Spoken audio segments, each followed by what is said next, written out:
Welcome, everybody. Tonight is the 19th of September, and this is Robot Builders Night Virtual with the Dallas Personal Robotics Group. Tonight we have a subset of the usual crowd, I guess, but we're going to do the usual and talk about our robot projects and ask questions, adjacent robot and adjacent kind of things. We have a short queue to start off with Doug and a few items to start the discussion, and then we'll go open mic. So, okay. Doug, floor is yours. Okay, I'm going to show some things that I've come across first, and then I'm going to ask my transistor question. So I'm going to go ahead and share. Let's see. What is this? Entire screen. Okay. Now I've gone into where I don't know what you guys are seeing. But anyway, this from DF Robot came by, and this looks very interesting. They're really pushing a couple of their products, but this one, you can see it's got an RGB camera in it. It's got a time of flight camera down here, and I know what this means, but I can't think of what it means right now. I believe this is just an LED. No, this is the LED. What is the VSLE select? Give me a second. We'll go find out what VLSSE.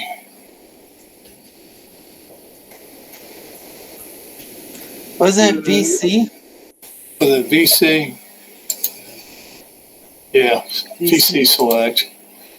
God, mine's a horrible thing to lose. Okay, vertical cavity light emitting laser. Okay, so, all right, so it's got a laser there. All right, so, 109 is a little high, but, it also supports ROS1 and ROS2. It's got some pretty cool ideas here. It's be interesting, and usually DF Robot's pretty good products.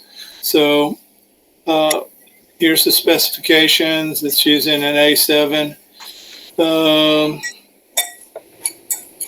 Whatever. Yeah, it comes with an SDK in Python, so it probably is a micro Python. Let's see if we can find that.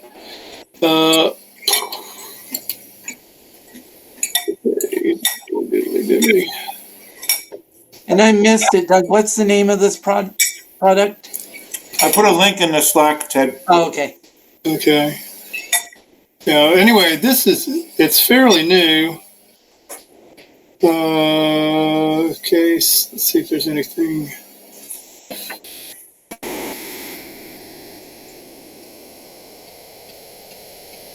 Okay, I'm not seeing the word MicroPython in here, so I'm assuming, I'm kind of curious of what they're doing, but okay, and then here okay, then you'd have to use some sort of Linux system, whether it be a Pi or whatever. So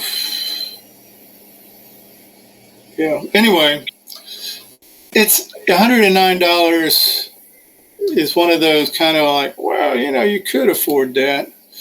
But is it the best, what use of your money? So I don't know. I'm just something to think about. See what he's got here. Looks like he's showing something now. The wiki looks pretty good. It's got how it works, what is the series. Yeah. Oh, there's some sort of video going on right now. Are you guys seeing the video? Yeah. I saw it as well. One of the things that interested me was that it has the RGB camera output as well. Yeah. So you can use it for like a depth array, but you could also use it for tracking an orange traffic cone. Let's say. Right. That's what I'm saying. It'd be interesting. It's got plenty of horsepower. And you might be, it might be one of those things where you actually have a a ROS package that's mature enough, you could learn to, you could put it in and actually have it work. So it'd be cool. Yeah, I found their products have pretty good documentation. Yeah. Although, Well, I like them. I just looked at their data sheet and they have the name spelled two different ways on the first page. Yeah. Well, they are Chinese now. MetaSense. Yeah. Yeah. So anyway, that was one thing. And then let's see, who's this guy? This is Random Nerd. They offered a free guide for sensors. And it has some interesting sensors in there. Probably not so much robotic stuff, but maybe more just environmental type stuff. Load cells, displays, communication. So there's some good stuff in there. Anyway, that was one. So Carl, can you throw that link in there too? I'd have to. Oh, wait a minute, I'll do it. Yeah. Okay. I have to I'm search. sorry. That's okay. Yeah. Let me see. I'm trying to keep up with you, but yeah, I guess I have to stop sharing to be able to add to the. No, I don't think so. I can't see it. Well, then you would, yeah. Okay. I didn't. Okay, let me go here. All right. Okay, chat. Where is chat? Oh, over here. Okay, so let's put that in there. All right, and then I'm going to go back and show one more thing, I believe.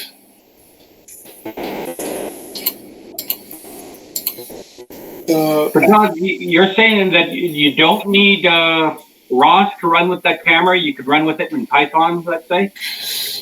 The SDK says it's Python, so I don't, but what I kind of confused is that I would have thought that they would have had a MicroPython implementation that on the board, and then the SDK would be running on against that. But they never say the word MicroPython, so I don't know. There might need to do a little more research. So anyway, this was the other thing. I don't know if you know this source. This source is a way to find open source projects. So like if you say, if I go out here and say state machines, whoops, it didn't like that, but you can see all the different ones that they have available. So you can, it's just another resource that might be useful. Let's see if it has the one that I was looking for.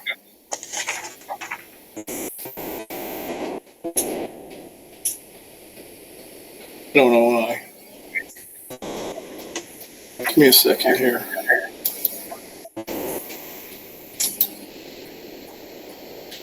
Okay, well, I had it on another one. I just don't know how to spell state machines. I don't know if it's how they did it. Let's try this. Yeah, there it is. Okay, so see here is the top 23 state machine programs that you can work with. Different ways of doing it. And here's the top 10 and so on. Anyway, I just thought I was not aware of awesomeopensource.com.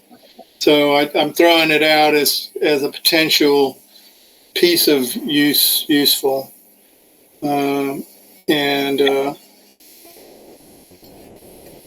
I'll get rid of the state machine and put that in the link. So design patterns we can leverage, basically. Yeah. Very nice. Yes, that's good to you know. already got it. Either. Yeah. So, okay. Now, let me go here and turn on my camera.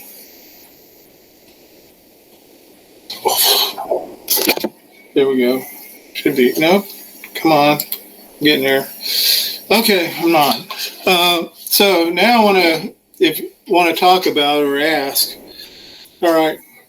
So I got hold of some Amazon products that are basically N-channel MOSFET transistors, and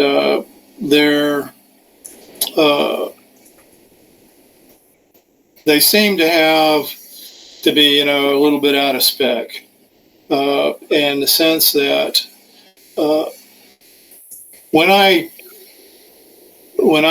I have it hooked up in the circuit. The circuit is essentially the output of a GPIO is going into the gate, okay? And on top of that, I've got a little small motor, and that's going off to a power supply. And the idea is, so there's nothing complicated about this. Let's see if I can, does anybody see that? If you pin me, you might make more sense. As basic of a switch as they come. Right, yeah. And so and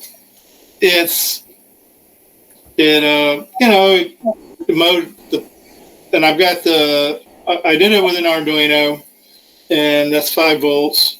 And I went, watched the drain voltage, and it went from 0 to 5. Boom, boom. I mean, it was 0 to 12 because I was running 12 volts BDS. And so it looked like it was turning on pretty good.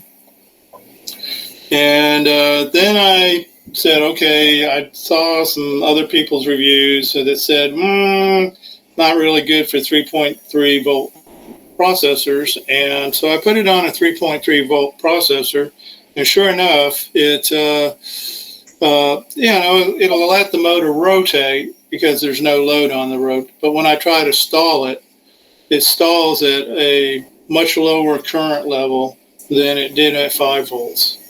So otherwise, when I hit the gate with 5 volts, turn it on harder, basically, I can get a stall current that's about an amp and a half, which is that's very realistic for the motor I'm using. It's just a little tiny dinky thing. But when I do the same thing at 3.3 volts, I'm only getting about 0.6 amps out. So, it's obvious. Yeah, but when I look at the drain voltage, it still looks like it's going to 0. That surprises me. I was expecting the voltage to probably be a couple of, like half a volt or something like that, so that you would know that it wasn't being turned on as hard. Donna. Yeah. How are you measuring the voltage with Doug, a meter or a scope? I have two meters. I have inline current inline with the motor current meter. Okay. Oh. And then I have a meter across the gate source. Then I'm measuring that voltage. Well, it depends.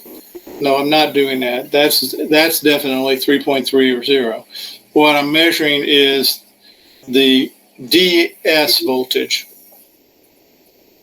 Yeah, but you're using a meter that averages, not a scope that shows you instantaneous spike. Yeah, well, this is not a PW. This is really simple, Carl.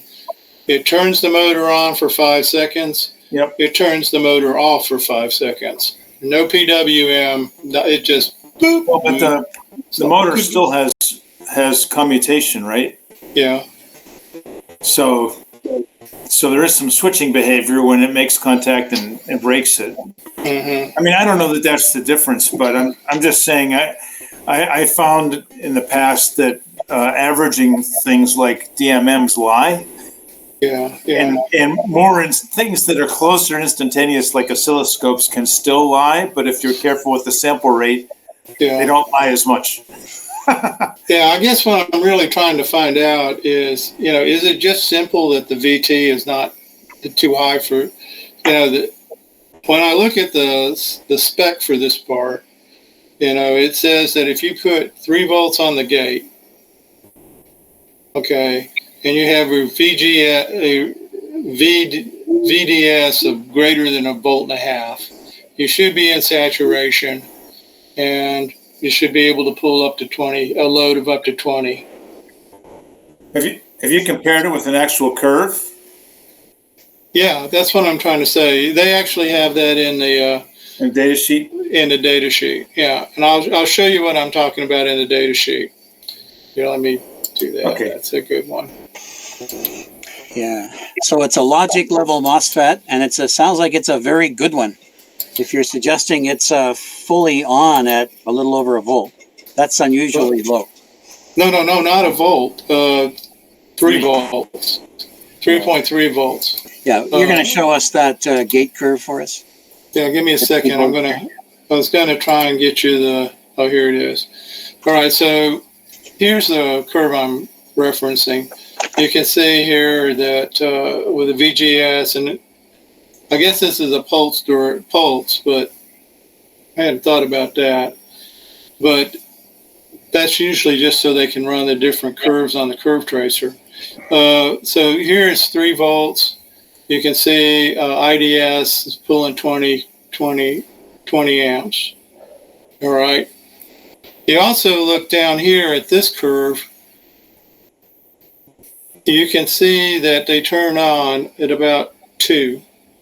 And on mine, I'm using, are you guys familiar with the GM 328 transistor tester?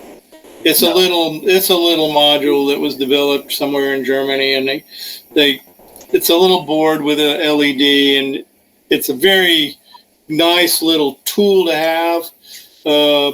That I'll show you one here. This isn't the one let's see, give me a second.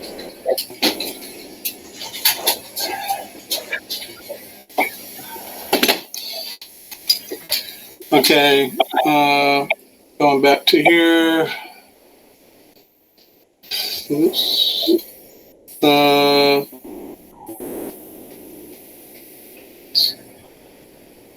Stop sharing. All right, here we go. It's this board right here. You've probably all seen one of these. They usually cost about $10 or something like that.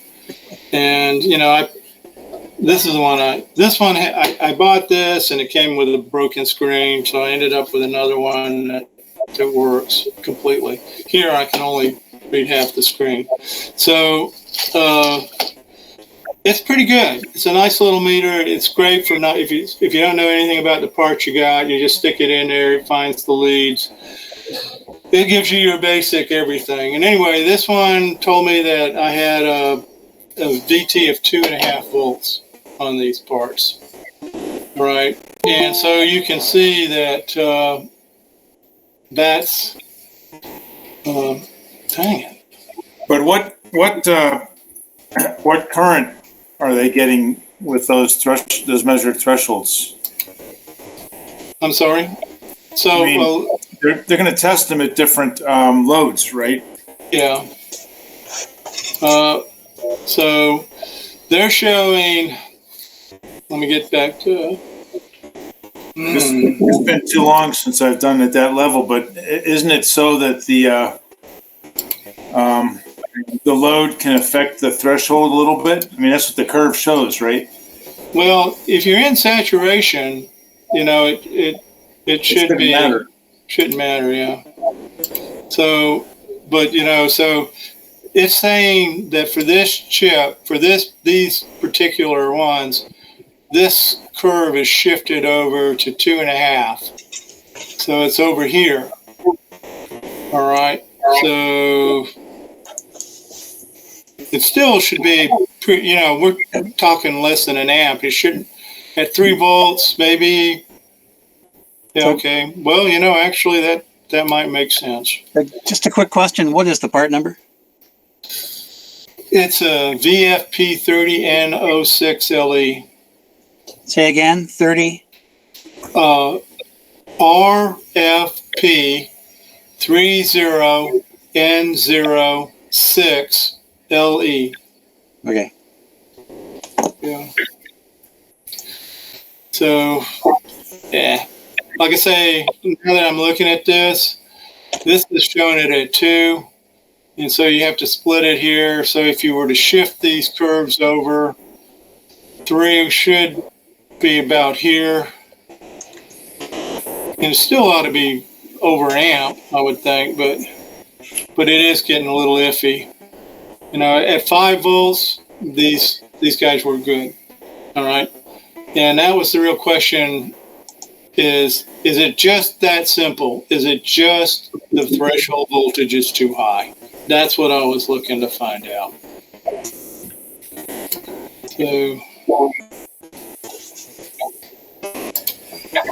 So that's really my question.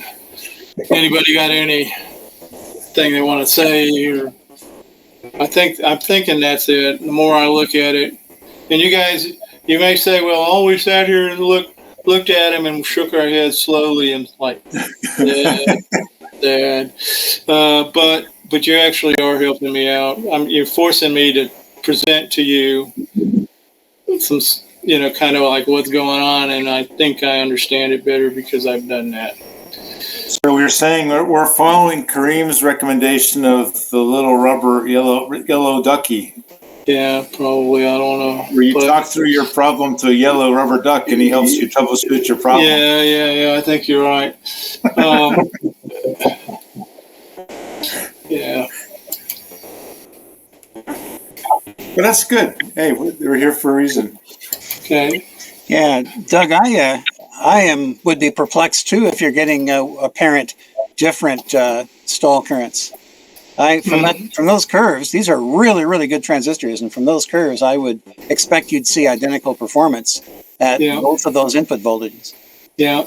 So, but it just isn't getting it at 3.3 volts, and we are talking Amazon parts, so no, the data sheet is a guideline, and Never be any counterfeits there. Well, if you have some power resistors, you could try several different power resistors in the circuit and do a little quickie test of your own at reasonable test currents and see if you're seeing anything else different. For instance, how well does your part actually match this curve? Just in case it is an oddball part. Yeah. Or a relabeled part. Yeah. Okay. By the way, it's not V, Carl. It's R, I think. RFP. Yeah, RFP. That's what I use. RFP. So we'll fix that when we put it up on the post. Anyway, it's kind of a shame because, like you said, Tom, they look like good, really, bang up transistors, perfect for a hobbyist. Way over more voltage, more current than you'd ever use in your lifetime. You just got to turn them on. That's the problem. Hard to mess that up, yes. Yeah, so anyway,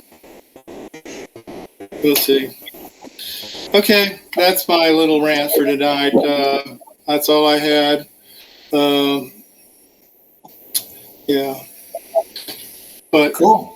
If you don't have one of these little tracers, well, they're not. They fall in the same category as those little cheapy logic analyzers.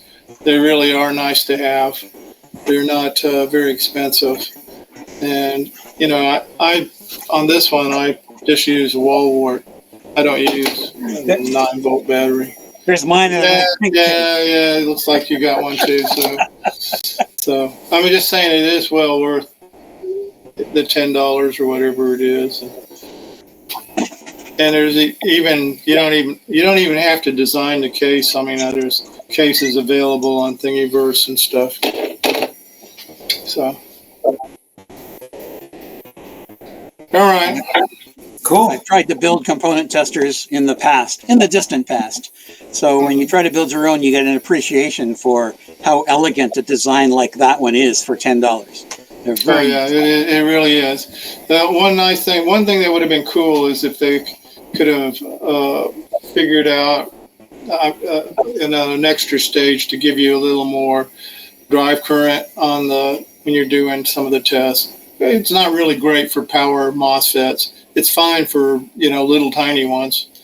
Yeah. But when I pull a part out of my junk box, I just kind of like to stick it in there to make sure it's worth soldering into the circuit first. Oh yeah. Okay, so well, Donna, I heard that you guys just finished a competition. How did it go? Yeah, so it went well. It wasn't well. I should really preface what I mean by the word or the phrase that it went well. Yeah. It went well as far as the basically the planning of it, and it was pseudo well received. You have to think about, this is the first in-person event that we've had since before COVID. Yeah. And anything else were all virtual, quote unquote, Robothon type events. And so our club is actively struggling with getting robot build participation in general. And we were even struggling with that problem before COVID hit. And so, everything is monumentally worse now as far as getting builders. Mm-hmm. And so we did have a lot of what I call off the street people drop by. We had it at a local in the Seattle area elementary school. And of course it was entirely outside. So we were able to, the kids, people who, at least myself, had never seen before, just came by to check things out at various times during the day. They maybe would stay 1 to 2 hours, allow their kids to play on the jungle gym, outdoor play equipment. And so it was just kind of it was a good gathering that way. Yeah. We did offer about 4 or 5 of our various contests that were suitable to run quote unquote outdoors, and especially our new SRS build challenges and of course our traditional SRS Robo Magellan. Yeah. Those were our main outdoor showcase events. And we did have some builder participation across those, and we also ran our more traditional mini sumo contest. Yeah. And I know myself, I competed in that, and then one other builder. And so we maybe had about 4 builders in total, and with the balance of the people that attended were just one-off show up for a little while and then wig out for the rest of the day kind of thing. But it went relatively well. But I've been a little discouraged over the years that, as far as how our club has gone off the deep end as far as not having the builder interest. And I don't really quite know any solutions to that problem. And but it was fun. It was fun from the organizing standpoint, and it's always gratifying when an event like that goes off as well as this one did. And people that came I felt sincerely enjoyed themselves. And of course, that is always a big goal of any event, whether it's virtual or in person. So I felt that it was a success that way.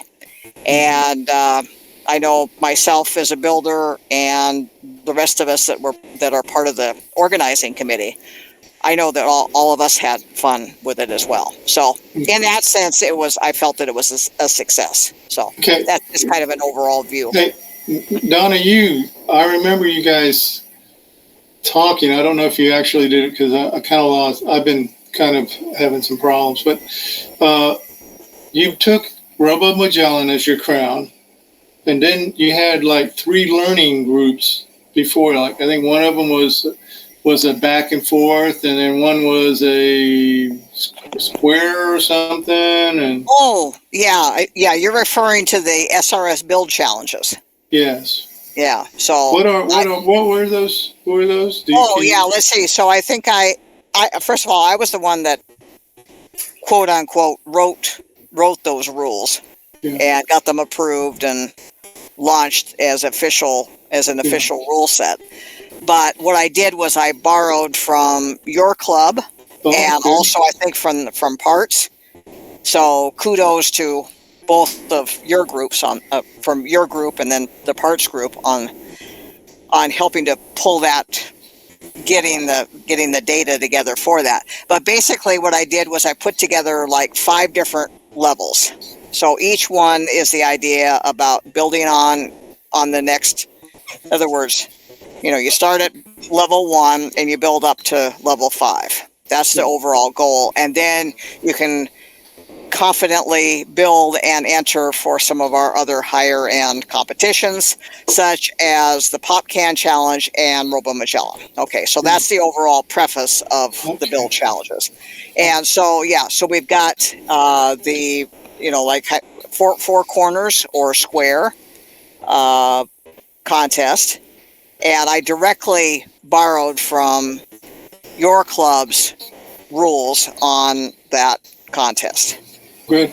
And then next up from there is like an out and back, kind of like from one orange cone to the next, straight line distance travel on any kind of outdoor surface. So that's event number 2. Event number 3 is out and back with obstacles, 1 or more obstacles in the way. And then levels 4 and 5 are more like Robo Magellan, where it doesn't require, but there's GPS waypoints that are given out for the entries and for their designs to incorporate. And also in number 5, there are the idea about gates being defined. Gates is using orange cones. And and then with number 4, it's the same challenge as number 5 without the gates. And so what's a gate? I'm not sure I understand. A gate. Okay, right. I'm sorry, I didn't explain that. A gate is just defined as two standard size orange cones, and that are placed they're kind of off the normal straight line track between 2 designated cones for travel. Yeah. And the idea is if the robot can navigate between the gate and not knock down either cone, then they have successfully traversed that gate. And the way that the gates are designated, there are 2 gates given or designed into the course for level 5. And the way that those gates are delineated is just with 1 GPS coordinate. That is literally the halfway mark at a straight line distance, the way that the cones are placed. So it's just a literal half. So let me ask you this. So let's say we started behind me, okay? Okay. And and the cone that I'm, my target cone, the ultimate target cone is somewhere out there. And so these are your two gate cones. So they're trying to force a pass so they could be offset so that you couldn't go a straight line. Correct. But are they ever like this? So that you actually literally have to go 90 degrees? Because then right. I don't think that if I recall, the rules don't really mandate or prohibit that type of design. So it's a growth thing. Yeah, it's a growth. Yes, exactly. Gotcha. Exactly. Okay. Okay. I was just saying, if you had them like this, so the target cone's out there, and you had them so they're like this, the middle point really wouldn't, would not, you couldn't just drive to the middle point because you'd be in trouble. You'd have to drive over to the side and through. Exactly. And then, exactly. That's right. Cool. So if you check out our robothon.org website and go over to the contest rules tab and then scroll to the SRS build challenges link, all that is within that one document. Okay. And, another question, did you publish were you able to do any runs, get any video of the runs? Let's see. So I believe, no, we did not. And that's because of the people who did compete at those types of levels for the build challenges did not execute enough of the course to warrant that type of Okay. Well, I know what it is. We've had we try to break ours off, and if you get 1 point, you get a cup. You get a cup. So that's kind of like that's just, it's equivalent to your just going there. You don't even have to come back. You just go there. Right. So that's even lower than your going and coming back. Right. And we've had sometimes where not too many people even got a point. So but we're Right. But as far as having any recordings over on our YouTube channel, we do have I think it's like 2 or 3 video clips of one of our builders running his Robo Magellan run. So that is, I haven't actually checked out exactly where that is exactly on the YouTube channel, but that definitely has been added. Bob showed some of those on Sunday's Vancouver meeting. They're quite entertaining. Yeah. Okay, cool. Good. All right. I recommend looking at them. Thanks, Donna. I'm glad you dropped in. Well, thanks. Yeah. So, Carl? I can't hear you. Carl, you're muted. If I unmuted, it might be better. I can shout at my laptop all evening, but it's not going to help, is it? Yeah. I think we're solidly in the open mic part now, but a bunch of people have joined since we took the cues. So, would anyone like to build a queue or just jump right on in with a? I have a question. Shoot. Regarding the upcoming contest that you guys have advertised, that includes potential remote entries for someone like myself in Seattle. I don't remember I think it's Robo Columbus content that you guys are going to have. Anyway, is that still scheduled? It was listed as of recently.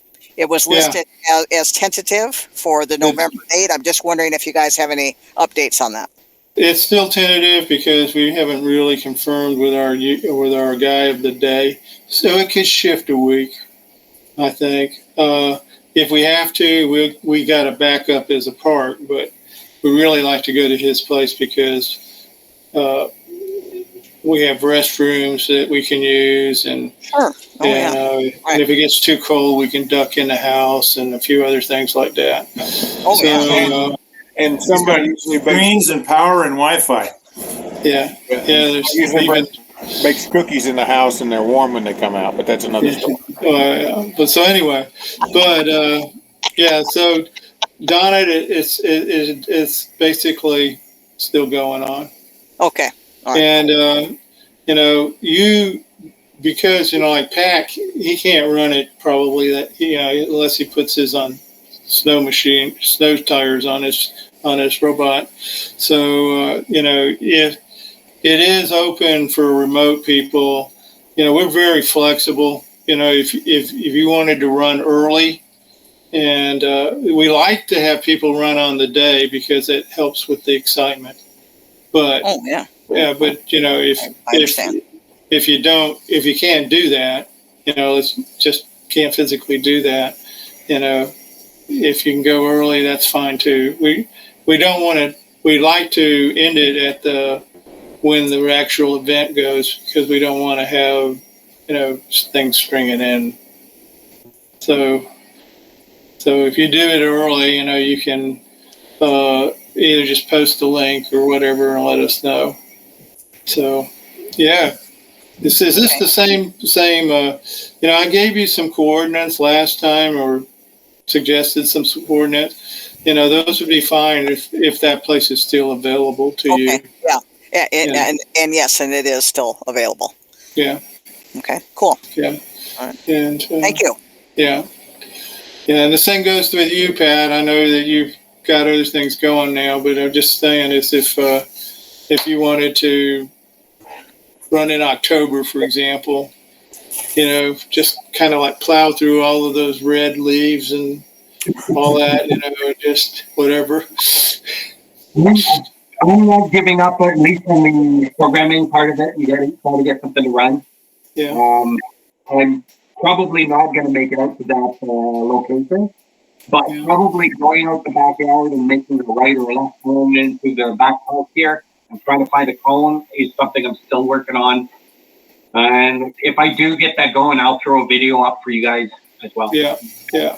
Well, like I say, if you get 1 point, Pat, you get a cup. Get a mug. So, you get your mug. So, if you can find even a place in your backyard that's a straight line for 100 yards, here we don't have places like that. About 175 feet. Huh? I've got about 175 feet is probably the farthest distance I could go. Yeah. So, anyway, that's a thought. 300 feet is a little powerful. Yeah. Okay. Well, so that's pretty much so far. Okay. We're still planning for it to happen. And what's the tentative date pending our hopeful host? You have to look at Okay. the Wherever it is. website. I want to say it's the second week, but I don't know. I think it's the 18th, November 18th. I think is Okay. what's up there. Yeah. I had that penciled in as well on my work calendar that got preempted. Yeah, my youngest daughter has decided to produce a human around that time. So Yeah. so I'm going to be indisposed most likely. Yeah.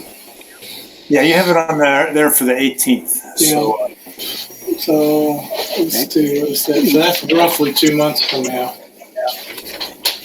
Maybe I can ask a question about cone recognition.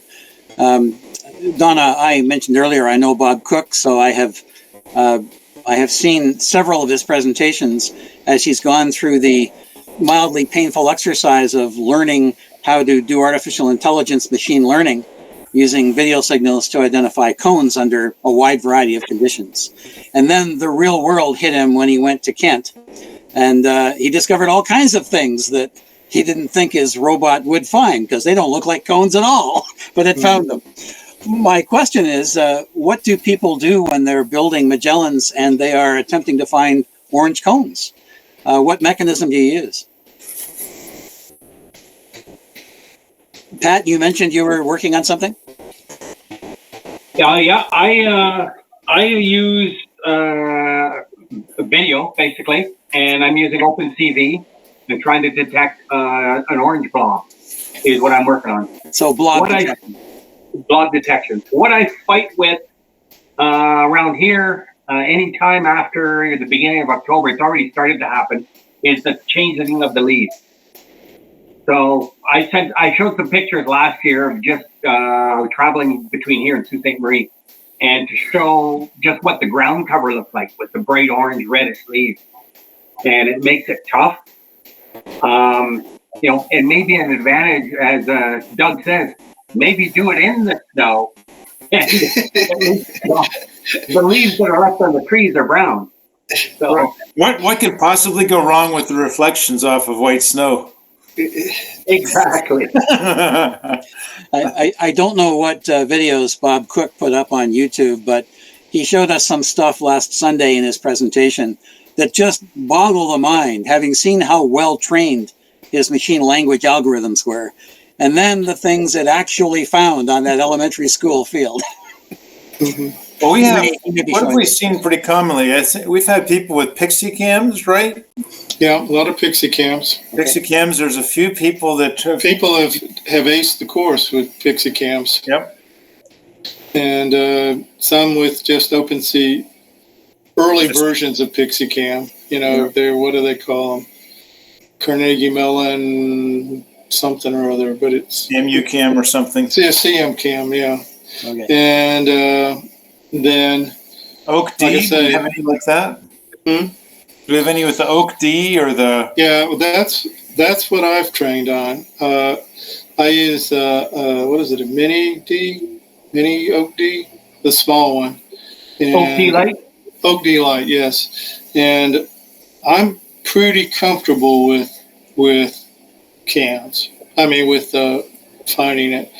You know, now Ray, he's using an OpenMV, and H7, but he's also been playing with ESP Cam 32, right? yeah, but it's too slow, he said. Yeah, I don't think he's using that for, he's using it for some of his projects, but I don't think he's using it for that. One of the things that he's done that's pretty cool is the problem that you have with most blob detectors is that depending on the intensity of the light, the color changes. And you can get around that a little bit by using, what is it, the luminous and saturation model. But it's still there, and it's still kind of a pain in the butt. So what he's done is created a series, I think usually mainly on his Pixie Cam, where he has the ability to make 8 targets. So he targets 8 different intensities that are slightly different from each other. And and I think he's also implemented that in OpenMV, but I'm not sure. And so he may not hit, you know, if he goes from a shadow area to a bright area where the cone is going to look significantly different because of the light, he still will pick it up in one of his models. Okay, now with the Oak D Light, that's not a problem. That's, you know, it's really surprising because all you have to do is in your training set is continue to capture, you know, every different colors, and then also when you create the model, you purposely take your existing images and you shift the colors a little bit, and so The cloudy day, the bright sunny day, the so it doesn't. overcast day. It's you know, it's kind of hard to really kind of, after you've screwed with the model for a while, it's really kind of hard to say, well, what exactly is it picking up? You know, what is it the shape? Is it the color? Is it, you know, what is it exactly that it's picking up? But it does work really pretty good. Now, the problem I had with the Oak D Light was when you get close enough, you can imagine. So your robot's approaching the cone. There is a point where the cone pretty much takes the whole field of view, and it's no longer a cone. It's kind of like a humongous, weird shape that's in front of you. And that at that point, you can train that, but that also kind of opens you up for some other things if you're not careful. So I'm thinking this year, if I have time, since the PixieCam is pretty much a canned solution, I think I might back it up with, otherwise I'll have the OD light as the primary, but also the ability to, well, it depends. There's one way you can do this is when you approach and you have a distance, you have your forward-looking distance measurement. When that point says I'm pointed at the cone and my distance is less than 15 feet or whatever it is, I'm going to go in a straight line. I don't care if the cone's there or not. I'm just going to go straight. Okay. And then use your distance to walk yourself in, because you don't want to hit the cone at 50 miles an hour either. So it gets something to take a look at. So the problem with that I have with the LiDAR light is that it almost guarantees that you have to have a Raspberry Pi on your machine. And that's not a big problem, except I'm not using the Raspberry Pi for anything other than the OD light. So it's, there is the possibility that additional filtering and higher level stuff could be done on, the Raspberry Pi. I'm not doing that. But then again, I don't seem to have any problem with latency. It returns where the cone is fast enough that I can keep it up with the other stuff. Got it. Is ROS or ROS2 in common use or not? Not in our club. We have one person here, Harold, the guy in my, thanks, Harold. And he's played with them both, and we've had other people play with them. I think Harold would have the most knowledge. We have another gentleman named Paul Bouchier. He's I know he's built robots that worked on ROS 1. He's pretty much a ROS 1 user. So I don't know. I think Harold's been screwing around with ROS 2. I would, and in all full transparency, that's on Zemo, and I haven't worked on Zemo, my rover, in quite some time. So it's been a while since I've put together a Docker image to go run on doing all that kind of stuff. But I will certainly entertain any question you might have. Yeah, but you got it to work, right, Harold? Yeah, I know. Well, definition of the word work, but no, I can drive it around. All the circles are controlled. I can manually drive the thing where I want to go. As far as reading sensors and doing stuff, I was in the process of doing that, and things got complicated, so they got put on the shelf, and other things happened. As you can imagine. But yeah, the thing works. The ROS 2 fires up, and in fact, the ROS 1 is what the Zemo actually specs on it. And there's a full tutorial and everything for the Zemo, and it's a really nice thing on that. And the ROS 2 was me doing extra stuff that they didn't do and changing, putting my opinions on the robot instead of their opinions, and that sort of thing. That, of course, that never happens with any of you folks as you're building anything. Yeah.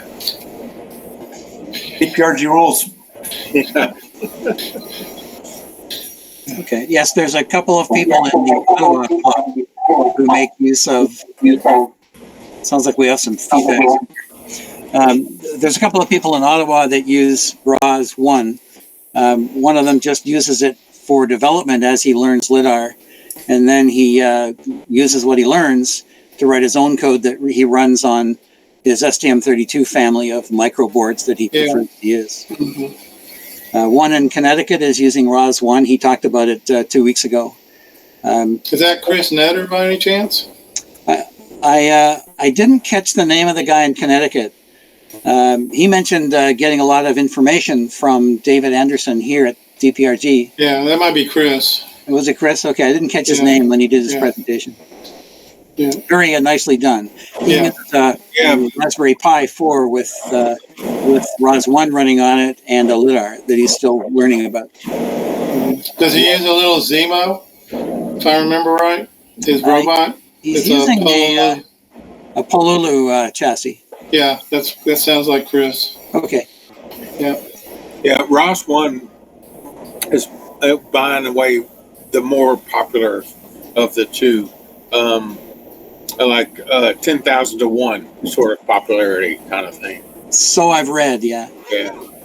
And although I like Ross 2, me being a kind of a geek in this, and I like Ross 2 because I think it's far more structured, because the main difference, there's a bunch of differences, but the main difference for me is Ross 1 requires a machine, it's the Raspberry Pi probably, to be a master node on their server, in your network there. Ross 2 is straight up peer to peer. Like every node has the ability to set up your network, and then the first thing a node does is come online and go, "Hey, is there a network around? Oh, cool! I'll just join you," and away we go. And so there's not a central processing unit, so to speak, that everything has to go through. Anything can talk to anything, and I think that's really cool. Harold, isn't it starting to change? Isn't there?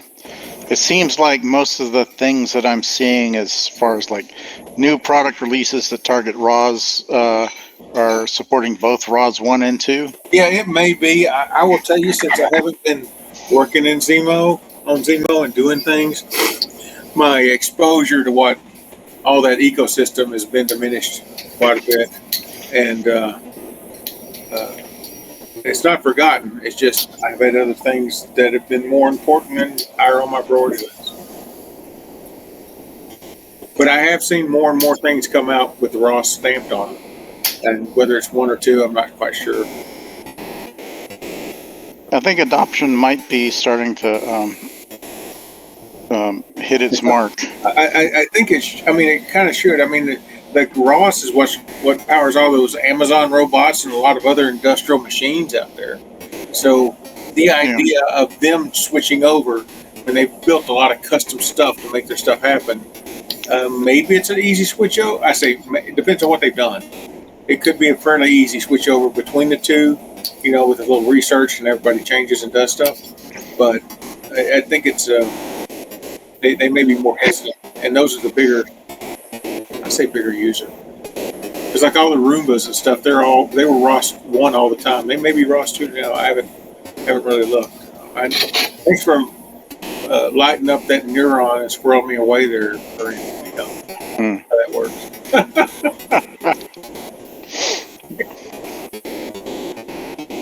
Hey, Doug, I wanted to ask you about your earlier conversation. How much total effort did you put into building the training pipeline for the cones? Pulling your image database together and redoing the training, testing, all of that kind of stuff. How much total effort did you put into that? Well, the biggest thing is getting images. Okay, that's what I found. Once you got your images, classifying them, they have tools now that make classifying your target. In fact, they even have tools now that allow you to kind of like shape around. When I was doing it, everything was a rectangle. Okay. Now they have it where, like, if you had a cone, it would literally be the shape of a cone. It would be what you were training on. You know what I'm saying? Or what? It won't be always a cone, because you have different angles and parts of it are covered up by other things and stuff like that. So you have to do, like I say, gathering all those images, trying to think through all of those images, like, okay, did I cover enough in this? Or all my images look too much alike? For example, there was way back when I was doing this pretty heavily, there was a person from OpenCV who did a wonderful video on how not to make certain mistakes in your training. For example, you can't just hang a camera out and take a video of your robot, just walking up to the cone. And the reason for that is because all the images are related. All right, you can use a couple images out of that stream maybe, but you don't want to build a bias. Trying to not build a bias into your data collection takes some thought. Okay. I didn't want to, I was a little concerned about using web images, even though that's such a handy place to get them, because I wasn't sure. First of all, I wasn't sure if it was something that I could ethically do, because I didn't know if it was all copyrighted and I was using their images in a non-use way. I don't think it would be a problem, but it did cross my mind, and it's something I did think about. So I gathered a large percentage of my own images. I would go someplace with my little cone, stick it out someplace, and I usually would take 2 or 3 cones and mess them around. And like I say, I would sometimes, when I went to the web, I would do things like take green cones or cones of different colors and throw them into the pile. That was to kind of desensitize some of it. Now, could that backfire? You could go out to Seattle and somebody could put a green cone down there and boop, I found it. But it was, like I say, the hard part is getting the images, because you got to have a large pile of images and manage that. It wasn't too hard. I mean, like I say, the tools for classifying them and drawing the boxes and all of that, that's all pretty easy. I used RoboFlow. Okay. And I thought that was a very nice package to do it. But what my robot did last time was it died at the line, so I don't really have. All I can have is practice runs. I can't really tell you how it would do in a competition. So we'll see. You used RoboFlow in conjunction with OAK Lite, or just to assemble your with OAK Lite? Yeah. Yeah, they have a little script. Literally, there's a little Python script. I think they have a C script too, but I think I used the Python. So what it does is it uses the most Movidius chip, and it also downloads the model into your Pi. So it's all in your Pi at that point, and it's in the Pi. What I'm trying to say is, if you turn the Pi off and bring it back up, the model's still there. So you only have to download it once. Okay? So it works really, that part was really nice. Still haven't answered my question. Okay. How many hours have you put into it? I don't know. Ballpark. I don't know. Somewhere between probably and infinity. 40 maybe, 40, 50, I don't know. Okay. You know what I'm saying? Is Yeah. like I say, you just carry around and take pictures. You know, you try to take pictures. Like I say, you have to think about bias, and you have to think about what you're. So you don't want to go in and take 100 pictures in a single location. You know what I'm saying? You might take 10 sure. pictures, 10, and then go somewhere else and take totally different lighting, totally different backdrop. You know how we used to use donkey cars, and we realized that we were actually training it to the room and not necessarily the course. The line, yeah. Yeah, and it's kind of like that if you're not careful. So you don't want it to be saying, oh, well, there's no fence, so this can't be a cone. You don't want anything like that to happen. But I think that I really honestly believe that if I were to tackle another problem like this, that I would use the OD light over the Pixie Cam. Now, what I really like to do is use the Pixie Cam as like a sanity check. You know what I'm saying? It'd be cool, if it said Pixie Cam said you got a cone over there, and your OD light said you got a can over there. I mean, you got a cone over there. So now I've got a blob detector and AI telling me it's in the same place. And that would be an ideal situation. But you guys going to do it on your robot? We've got cone detection that is not AI based. It's just it's color blob detection combined with some heuristics about the kind of shape it is, like the primary vectors, and that has to narrow on one end, and that end has to be upish for us to consider it. So we've got that working, but the reason that we didn't go with something like a Oak D-Light is that we're just not allowed to use the stereo vision cameras in the competition that we're in. We have to do it just from a webcam. So we're just and there can't be any intelligence in the camera. Oh, okay. So, well, that one would definitely. Yeah, it has to be. So basically, it has to be a dumb webcam, and all the image processing has to happen on our.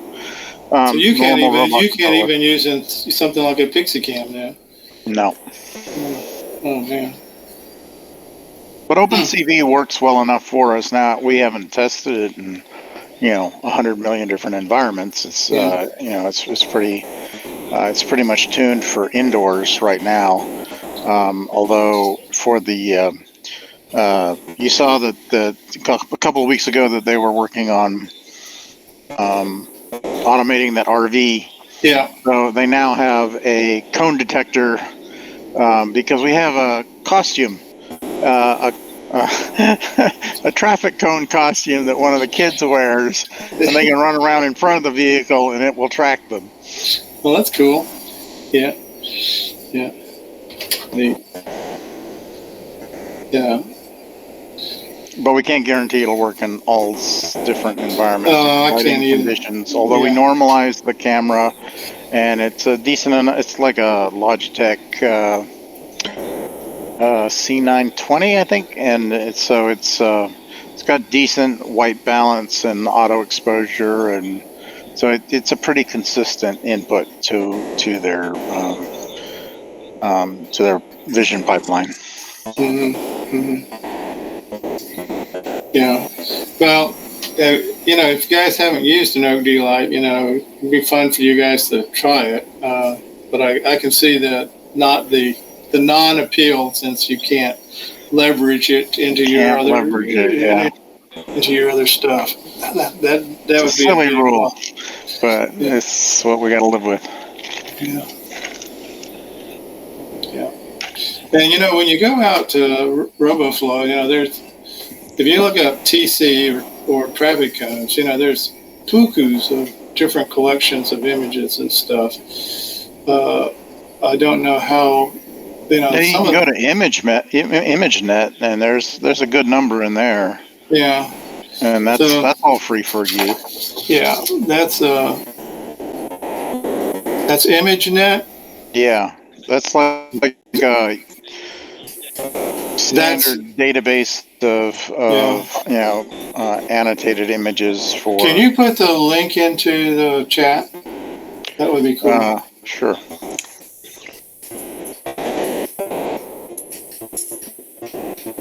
Yeah. 'Cause more images, more images. I know that's the mantra of the stuff.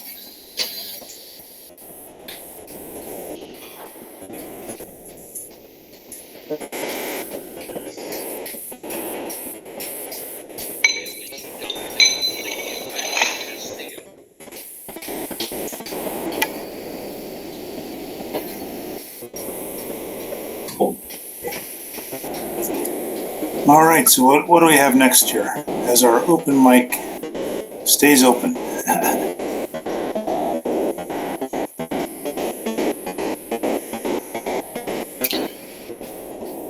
Isn't Mickey the person with the lawnmower? Is that Mickey? Sorry, who? Oh yeah, We have Mickey. He said Dean. yes. there he is. Yep. Yes, that is him. Yeah. Okay. So how is it going, Mickey? Any progress at all? I think he sent me an email today, but I haven't had a chance to deal with any of my emails. Yeah.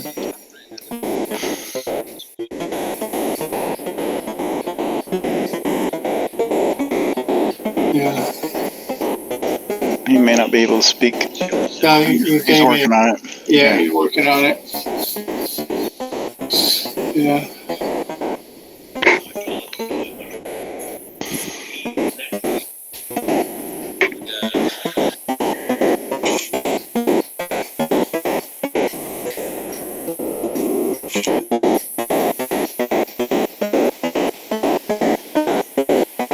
Hey, Carl, is this microphone any better? Oh, it sounds better. Oh, way better. Way better. Yeah.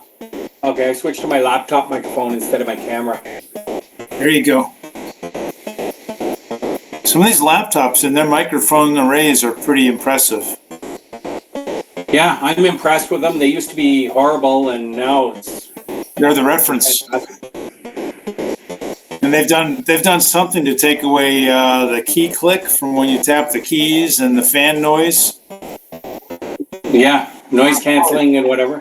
Yeah. However they pull that I've stuff got out. I've got an LED light right near my camera, so maybe it's picking up EMI or something from the light.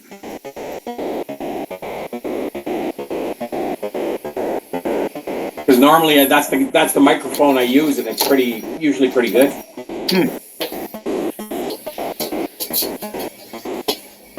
So you're saying we need to tilt the earth a little bit so it gets brighter behind you in the windows? Is that the problem? Yes.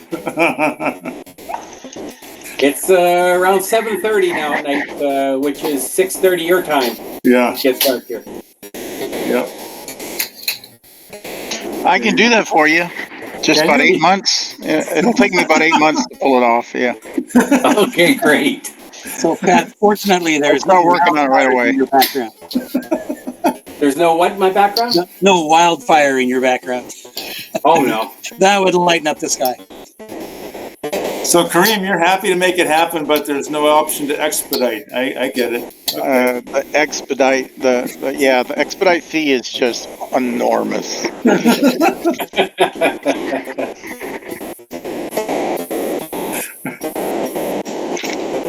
Tom, you were asking about Ross. I ran a Four Corners competition remotely, and I used Ross on one of my robots to do that.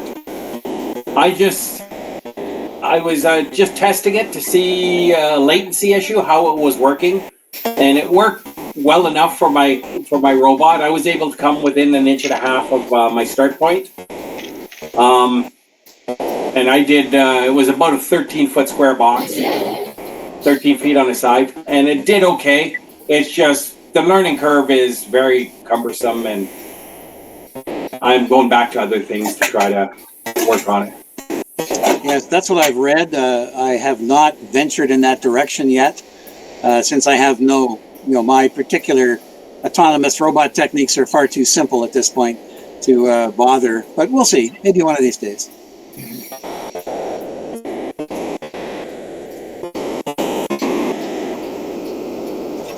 While it's quiet, that's what I've been working with right now. So it's got the ultrasonic array at the front. I've got my time of flight camera temporarily mounted with some clamps at the front of the robot. I've been working on a NeoPixel ring for some feedback. And I'm running out of real estate, so I think I'm going to raise and put another deck on the robot. And so that's basically the one I'm getting ready for Robo Columbus that I won't be able to attend unless I get try to attend it remotely. Yeah. Pat, one thing I caution you is that got suspension on that? I assume it does. Yeah, it does. It's got Be careful. four-wheeling. Yeah, if you're gonna keep going more heavy, you're gonna find that it's gonna be you're gonna bottom it out. They just aren't built to carry a lot of weight. So weight is your enemy on that. Yeah. So I'm not looking to add any more weight to it. I'll probably end up removing a little bit of weight. That's good. I think it's because the clamps are going to come off, and I'll build something much lighter to hold the camera in place, more stable. But I'm using the white layer was a foam board on the robot, so the white layer at the top is just a 1/4-inch Sintra foam board, and I'll probably add another layer out of the same material, so it weighs nothing. Yeah, that's cool. So yeah, and what I'll probably move the Raspberry Pi and the motor driver down below one level, just to give me more real estate at the top for instead of piling everything up vertically and all jammed together. That's a good idea. When you say foam board, is it literally the foam board with the two cardboard side edges, or is it or the what It's Sintra. It's Sintra. It's a one-piece PVC foam board. It's expanded PVC. Yeah, it's expanded PVC. So it's got two smooth surfaces, and inside is like a expanded foam type thing, but it's all one layer. Like it's all. There's not multiple layers. It's just one. What's the name of that again? Sintra. Can you put it in this chat? Now, is this something that's easy to get hold of? Amazon sells it. Any plastic supplier will carry it. I got a big chunk. I bought a 4x8 sheet of 1/8 of an inch from the local sign guy. Okay. I did that years ago. I think it cost me $80 to buy a 4x8 sheet, which is a lifetime supply. Don't laser cut it, but it's good stuff. Yeah. It can deform under Texas heat though.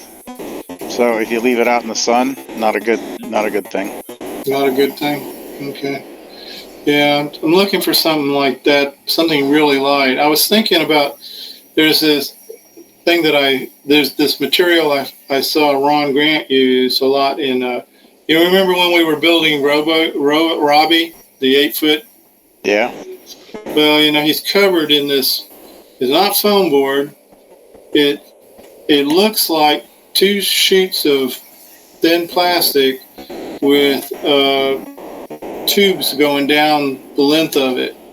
So it's So it's the corrugated type stuff? Yeah, it's like corrugated plastic. Coroplast is what I think they call it. Yeah, anyway. Now, I was wondering if that would be okay. It's even lighter, but that doesn't. The Sintra is much stronger than that. Okay. Yeah. I was thinking just trying to see if I could lighten to the, as light as possible. So. Also. The Sintra, the 1/4-inch Sintra I'm using, you would have a hard time to bend it. Like if it was just a sheet, it would be tough enough that you'd have a hard time bending it. Can you bend it like plexiglass? You mean like form it? Yeah. If you heat it up gently, yes, you can form it. Okay. Well, that's an idea too. If you want to heat form plastic, you should probably use. Oh, now it's Styrene? skipping mine. No, I'm talking about like if you wanted to heat form something that's really strong.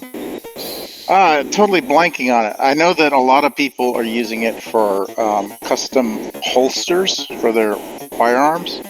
I think it starts with a K, but it's sort of similar to Sintra. Kevlar? Not Kevlar. No, it's not Kevlar. And not carbon fiber, right? No, not carbon fiber. This is something you'd heat form. So you typically put it in like an oven to heat deform it to a shape that you want it to hold. It's totally blanking. I'm totally blanking on what this stuff is.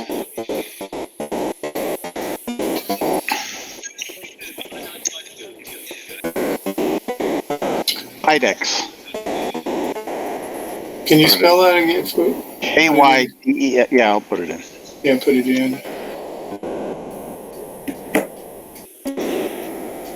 I bet that's, and let me guess, that's even more expensive, right? Since it's the one. Well, I mean, you don't necessarily want a 4x8 foot sheet of it, but you can get it from Amazon for a reasonable price. Now, it's not going to be as light as expanded PVC, though. It's a little bit more durable. Yeah, that's the catch. How to make it light, you know. It's one or the other, man. You're gonna have trade-offs. Yeah.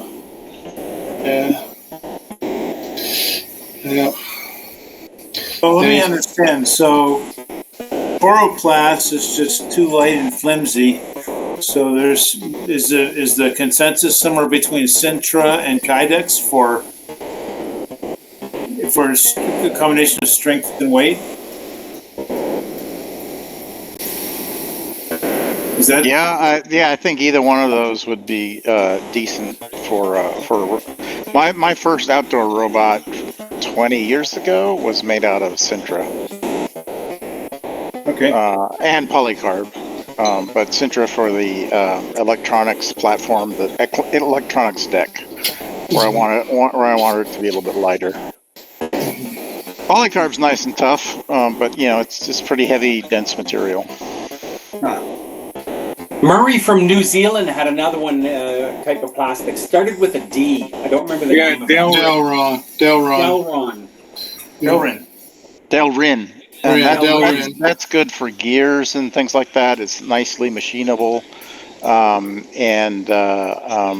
it's very good for its mechanical properties, but it's also extremely heavy. And it's of the things that we've talked about, it is the most expensive so far. Is it like a UHMW? Yeah, sort of. It is very high density. Okay, yeah. Yeah. That's sort of what I got from him. It's acetyl. Acetyl is like the generic name. Okay. And Delrin is a brand. I don't remember. Yeah. Whoever's the primary. Yeah. Yeah, same as Sintra is a brand name. Yeah.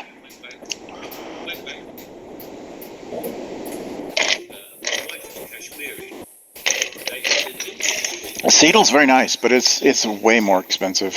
It's really more of a machining kind of plastic. Yeah, the Sintra is nice because you can put a wood screw in it, or like a self-tapping screw, or you could drill it, you could cut it, you could do what you want with it. All with just basic hobby hand tools. Yeah.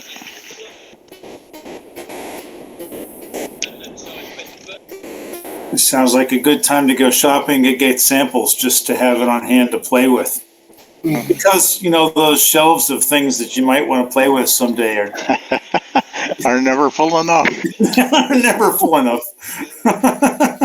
You guys being in a major center, it's quite easy to go to a sign shop or a plastics shop and say, hey, do you got any cutoffs? Got some scrap. And you pick up bins full of it. Yeah. In Dallas, I can highly recommend Allied Plastic Supply. Do they still have a scrap bin? Royal got rid of theirs. I don't know if they still have a scrap bin. Yeah. I just bought a custom size piece of polycarb for a glazing project in the house, and you know, it was oversized. It was beyond the 8-foot sheet, and I got it for only $135. Yeah. Yeah. Custom cut, and they're just great prices. Yeah. I used to love to go to Royal, but then they moved over there by the airport, and it's a little inconvenient for me now. Yeah. But I did find a place. It turns out that one of the metal shops that you always hear about is actually about 4 blocks from me. So I can go there. It's, you know, it's metal prices, but I was able to get a nice thing for my laser cutter for the bed, which would have, you know, I was looking at the online prices and whatnot, and they were about $40, and I got it for 12. So I was a happy camper off that. Which place is that? It's Metal Supply or something, or I'd have to look them up. See if I can. I'll look them up.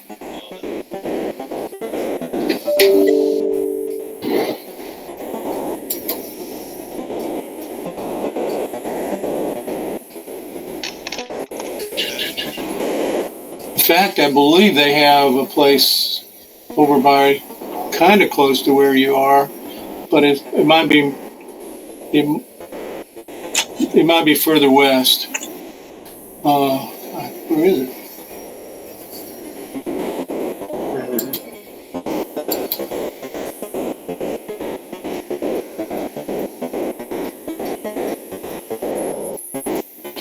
Oh.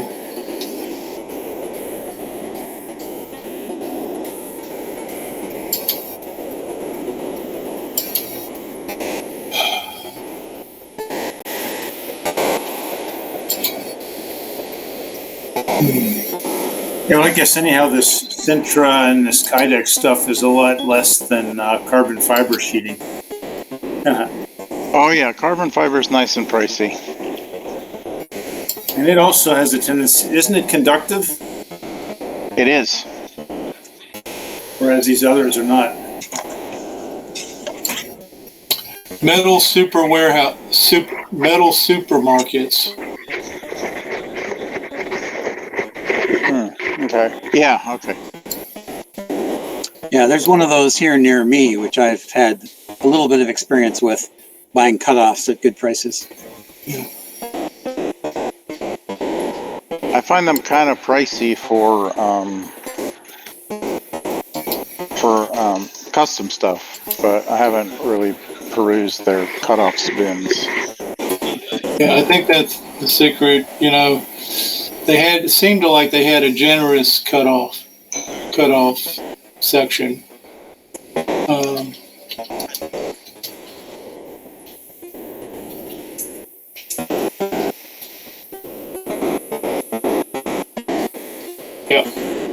Yeah, I'm near the Plano store, so it's pretty good. I'm not saying that, you know, I still use is it CB Surplus that's over there by on Beltline. I like to use them a lot. That's a place that if you haven't ever been to, that's worth going to, at least once. What's the name of that place?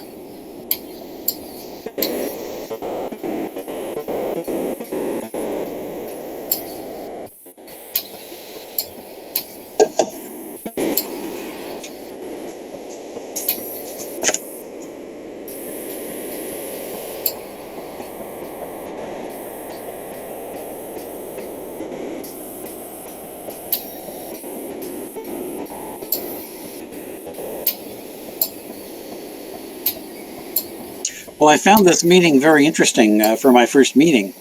Thanks for the fact that you organize all this stuff. Do you hold these meetings once a week or once a month? Every Once Tuesday a week, night. every Tuesday 2 night. weeks. Okay, good. And if I may, I'll probably attend some more. You're more than welcome every Tuesday night. Your practices for presenting of project work, how formal or informal do you like them to be? How formal or informal would you like it to be? Well, I mean, we We have. adapt. I present a lot at some of the other clubs, and I just normally make up the equivalent of a PowerPoint and PDF, and because otherwise I'll forget what I want to talk about. We have some people do that. Some people take videos and play them of their runs. Some people stream real time. Okay. They're kind of fancy in the COVID times and did a lot of dabbling with different cameras and lighting and all kinds of things. But Yeah. Okay. Good. That's typical of the other clubs. quite common to just even in the course of a discussion, sometimes a question will come to your mind. So put it out to the table, and the next thing you know, you have another hour-long discussion on a different format of PIDs. I was thinking of that when Doug was asking his question about his MOSFET transistor and the type of circuitry he was testing out. When I was working on my Tribot, I had to characterize the motor gearboxes I was using. And that's always means that you go over to you clear off your workbench and you hook up a bunch of meters and power supplies and you mess around and take some measurements. And I seem to be doing that every time I start something new. So one of my projects a few months ago was to build a semi-automated tester for small DC motors. Yeah. It's Arduino based and it's pulse width modulated for the output control. But I wanted to get good voltage and current feedback, and you had asked Doug how he was doing that. So it turns out that that's an interesting problem with pulse width modulation. So I did some simulation work in developing filters to use to get decent values of current and voltage readings from the various components in order to characterize the motors. That turned out to be a very interesting presentation back a few months ago. So I tend to keep a collection of these around. You can always present it again. We would enjoy seeing it. Mm-hmm. Another option, Tom, is CDC maintains products. and for those who might not know, DPRG maintain a mailing list. And we sometimes have people just post questions or interesting threads on the mail list. I put a link to sign up for it in the chat here. Okay.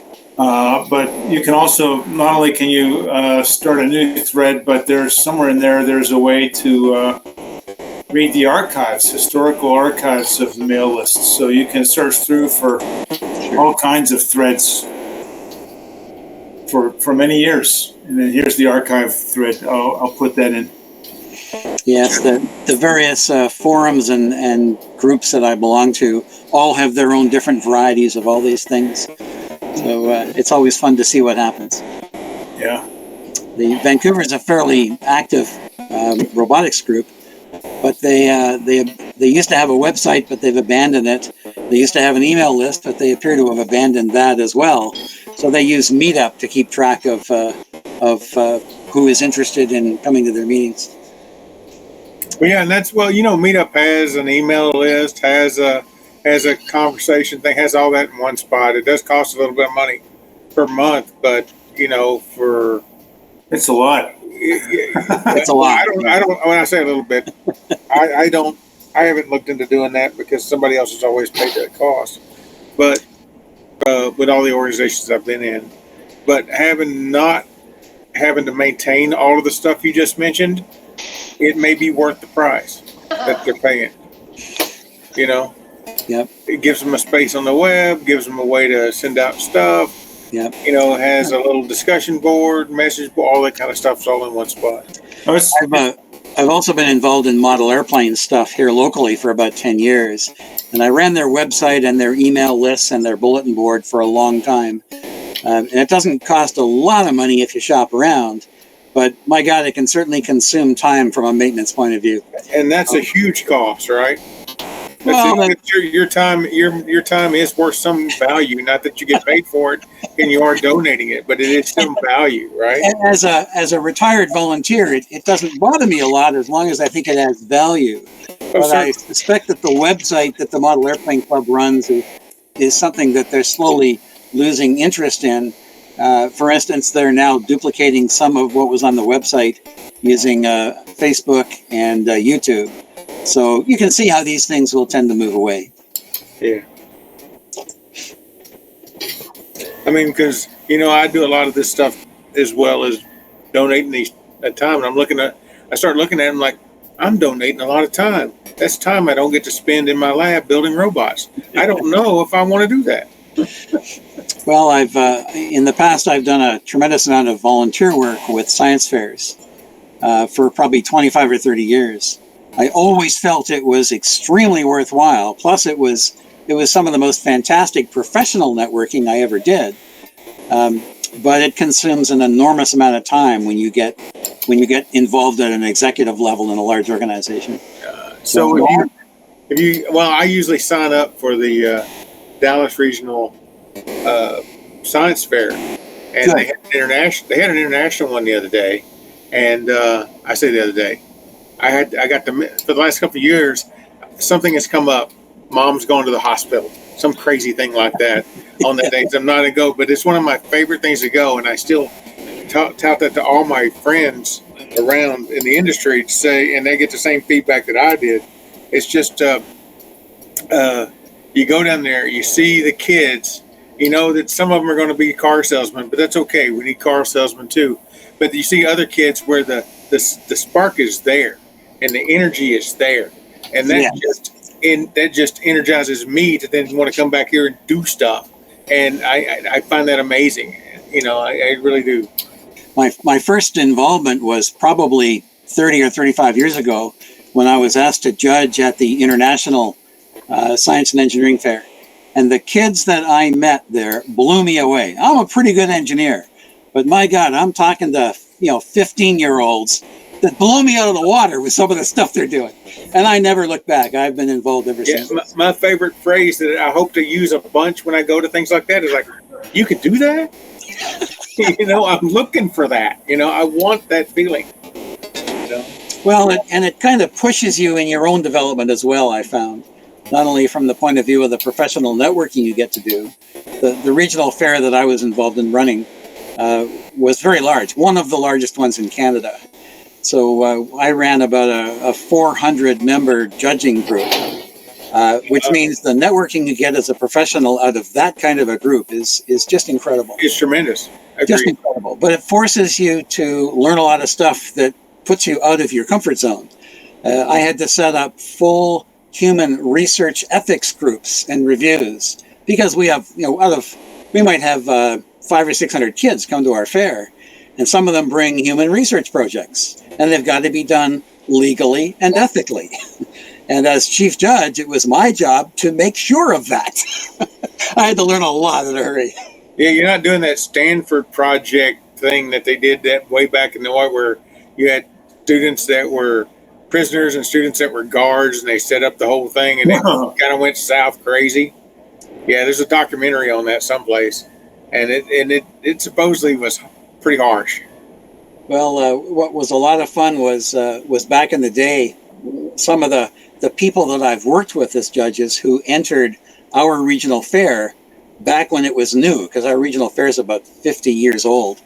Back when anything went as far as safety goes. You want to bring your homemade model rocket into the science fair? No sweat. Just don't poke your eye out. You're fine. Yeah. Nowadays, we're a lot more rigorous about safety. Yeah. Was that no blood, no foul? How's that work? I didn't hurt anybody.